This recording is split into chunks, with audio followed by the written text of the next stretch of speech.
নমস্কার, আমি মন্দিরা। আমি চলে এসেছি নতুন একটি ব্লগ নিয়ে। আর অনেকদিন পর এই ভিডিওটা দিলাম।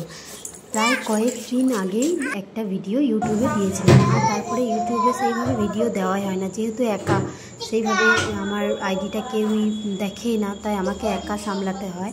আর ওদিকে ফেসবুকেও কিছু কাজ করছি, তো তার জন্য একা সেইভাবে দেওয়া ওঠে না। আর দেখো, বাড়ি গিয়ে বানালাম। আমি তো ডিউটিতে আসি, তোমরা জানোই হয়তো, যারা আমার ভিডিও কোনো দিন না কোনো দিন দেখো। তো বাড়িতে গিয়ে হঠাৎ করে বানালাম আলুর চিপস। আর এটাও কিন্তু হঠাৎ বানাতে ইচ্ছে যায়নি, মানে এখন তো ফোন দেখলেই যেটাই চোখে দেখি সেটাই বানাতে ইচ্ছা করে। তো আমি হঠাৎ করে ফোনেতে দেখলাম আমাদের একটা বোন হয়, সে বানিয়েছে, দেখে বেশ ভালো লাগলো। আর এটা বাচ্চারা তো খুবই পছন্দ করবে, খুব ভালোবাসবে। আর এটা সবথেকে বড় কথা, যেটা সংরক্ষণ করে রাখা যাবে। তাই আমি এটা বানিয়ে নিলাম আলুর চিপস। আর আলুর চিপসটা বানাতে হলে এটা করতে হলো যেটা, প্রথমে আলুগুলোকে আমি গ্রেট করে নিলাম গ্রেটারে করে, আর তারপরে ওটাকে 2-3 বার মতো ভালোভাবে ধুয়ে নিলাম। আর ধুয়ে নেওয়ার পর ওটাকে ওই নুন জলে ভিজিয়ে রেখে দিলাম 20 মিনিট মতো। আর তারপরে নুন জলে ভিজিয়ে রাখার পর আলুগুলোকে ভালোভাবে সুন্দর করে একদম ছেঁকে নিলাম, ছেঁকে একদম জল ঝরিয়ে নিয়ে শুকনো করে নিলাম। আর এতে কিন্তু আর নুন দেওয়া যাবে না, ঠিক আছে?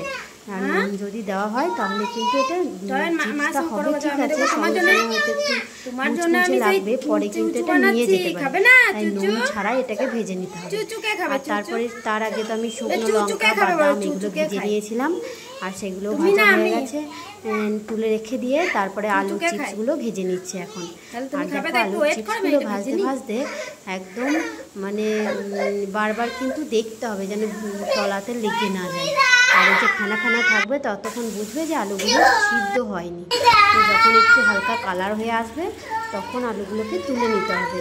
আর যেহেতু কড়াইটা খুবই গরম হয়ে যায়, আর এগুলো খুবই সরু সরুভাবে গ্রেট করা আছে, তো এর যে ছাতনা, সরু যে ছাতনাটা পাওয়া যায় সেটা করেই বেশি ভালো হয় তুলতে। কিন্তু আমারটা একটু বড়ই হয়ে গেছিলো, তো কী আর করবো, আস্তে আস্তে আমি গ্যাসটাকে বন্ধ করে করেই তুলছিলাম, যাতে পুড়ে না যায়। তো তারপরে আমি দেখো কারি পাতাটাও ভেজে নিলাম। বেশ দেখতে চানাচুর ফিল হচ্ছিলো, বেশ ভালো লাগছিলো। আর বাচ্চারা খেতে খুবই পছন্দ করে, আর এটা বাচ্চা থেকে বড় সবারই ভীষণ ভালো লাগে, আর সংরক্ষণ করেও রাখা যায়। আর এটা না ভাতের সঙ্গে ডাল আর এই কুড়মুড়ের চিপস দিলে আর কিচ্ছু চায় না। আবার যদি থাকে হয়তো চিকেনের ঝোল বা মাটনের ঝোল, তার সঙ্গে এরকম কুড়মুড়ে আলুর চিপস দিলে বেশ ভালো লাগে। তো দেখো, তারপরে আমি এই যে এগুলো সব তুলে নিয়েছিলাম ভেজে। আর ভেজে তুলে নেওয়ার পর আমার মেয়ের জন্য একটু আলাদাভাবে তুলে রেখেছিলাম, ওই কারি পাতা বাদামটা দিয়ে, লঙ্কাটা মিক্স করে নিই।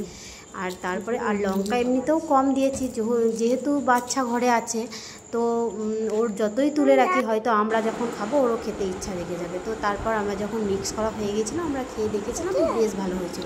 তবে তোমরা কেউ নুন দেবে না, নুন দিলে কিন্তু এটা সংরক্ষণ করে রাখা যাবে না। নুন যদি নুন কম হয়েছে, তো এটাকে তোমরা যখন খাবে তখন একটু হয়তো বিট নুন ছড়িয়ে দিতে পারো। আর তারপর ভাজা হয়ে যাওয়ার পর দেখো, ফ্রিজে একটু আইসক্রিম রাখা ছিল, সেটাই মেয়ে আর আমি মিলে একটু বের করে খেলাম। আর এটা হচ্ছে বাটারস্কচ আইসক্রিম।